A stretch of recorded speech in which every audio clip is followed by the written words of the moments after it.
Assalamualaikum warahmatullahi wabarakatuh.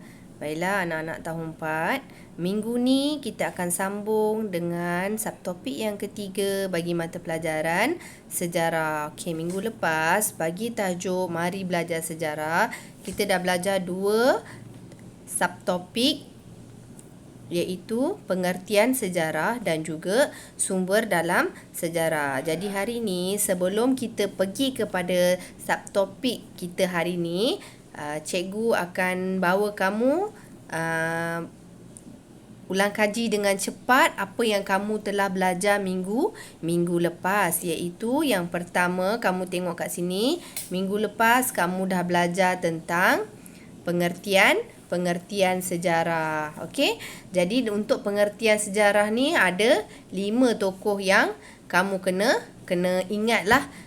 Kena ingat, kalau boleh 1 atau 2 pun, kalau ingat pun dah cukup bagus. Okey. Secara kesimpulannya, kamu kena tahu sejarah ni apa? Sejarah ni ialah peristiwa yang benar-benar berlaku pada masa lampau. Okey, ingat lagi sekali, sejarah ni ialah peristiwa yang benar-benar berlaku, okey, pada masa lampau. Okey.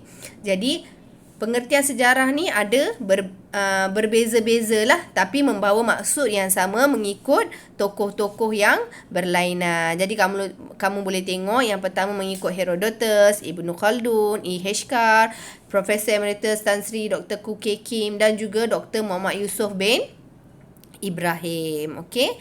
Dan seterusnya kita pergi kepada sumber dalam sejarah. Okey, kelas.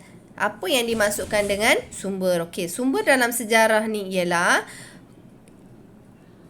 ada terbahagi kepada 2, iaitu sumber primer dan juga sumber sekunder. Okey.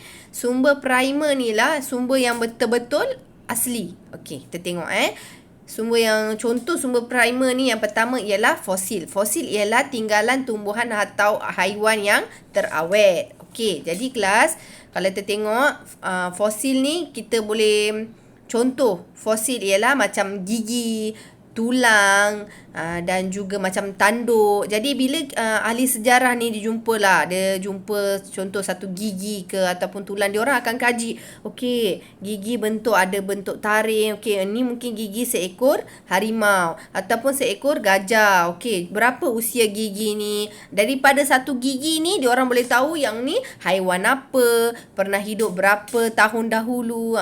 Jadi fosil ni ialah sumber yang primer. Okey.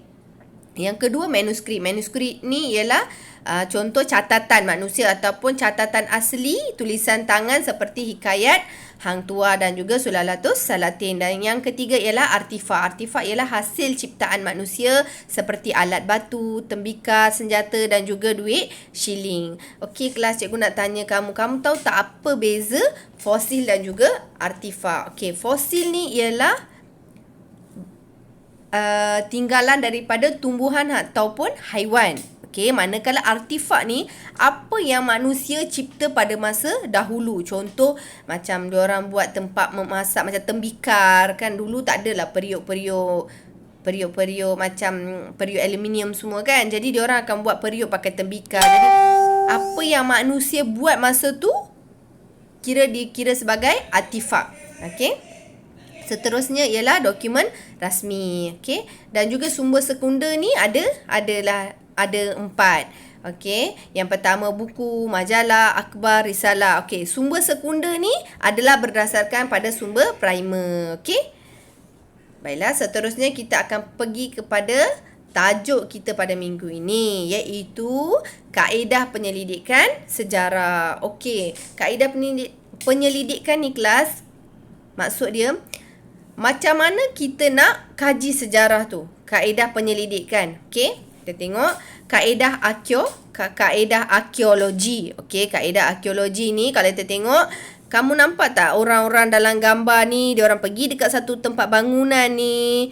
Okey, diorang kaji-kaji, lepas tu diorang kaji ambil tanah, diorang kaji. Okey, merupakan proses mendapatkan maklumat daripada bahan tinggalan sejarah, contohnya artifak dan fosil. Okey. Kaedah arkeologi ni kaedah yang terus pergi kepada sumber sejarah sumber tu sendiri. Sama ada artifak ke fosil ke. Jadi diorang dapatkan maklumat macam cikgu cakap tadi lah. Kalau diorang dapat contoh satu tembikan ni, okey, diorang tengok tembikan ni diperbuat daripada tanah apa. Tanah ni tembikan ni dah berusia berapa tahun. Okey. Seterusnya menggunakan kaedah cari gali. Okey, jadi diorang akan ambil sampel-sampel daripada tanah. Kamu nampakkan dalam gambar tu. Seterusnya arkeologi menggunakan kaedah cari gali. Seterusnya bukan saja dekat tanah ataupun di daratan saja, ada lagi satu kaedah arkeologi iaitu arkeologi maritim ataupun bawah air, merupakan proses mendapatkan maklumat kebudayaan manusia yang terdapat di dasar laut, sungai ataupun tasik. Okey kelas, boleh faham Seterusnya kita pergi kepada kaedah yang kedua iaitu kaedah lisan. Iaitu kaedah ni merupakan proses dapatkan maklumat melalui temu bual. Okey, dengan orang sumber. Senang je kaedah ni, kamu kena ingat kaedah arkeologi cari gali.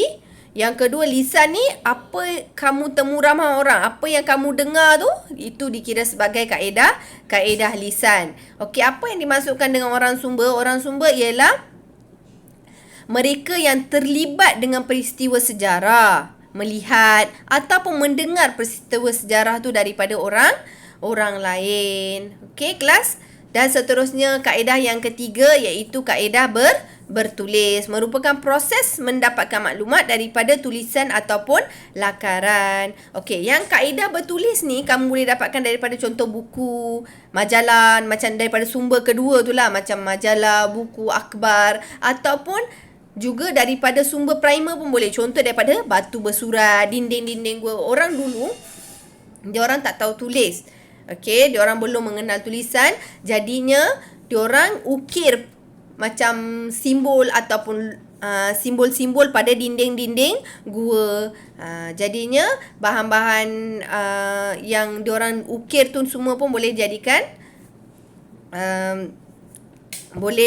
satu kaedah iaitu kaedah bertulis untuk kita dapatkan maklumat tentang sejarah. Jadi itu saja untuk minggu ni. Okey, cikgu akan bagi gambar nota ni untuk sebab mungkin dalam gambar ni dalam video ni tak berapa jelas tulisan, jadi cikgu akan perbesarkan bagi pada kamu. Seterusnya kamu kena isi lembaran kerja yang cikgu bagi. Okey, dan seterusnya tangkap gambar. Okey, untuk isi tu, untuk salin lembaran kerja tu, cikgu nak kamu gunakan pen supaya bila kamu ambil gambar lebih jelas. Bila kamu pakai pensel tak jelas kan? Buat tulisan kelabu cikgu pun susah nak baca. Jadi kamu tulis besar-besar dekat kertas. Tulis pakai pen. Pakai pen warna-warni pun boleh. Buat satu jawapan, gariskan. Lepas tu dan ambil gambar jelas-jelas baru hantar pada cikgu. Okey, itu saja untuk minggu ni. Sehingga kita berjumpa lagi pada minggu depan. Assalamualaikum. Bye.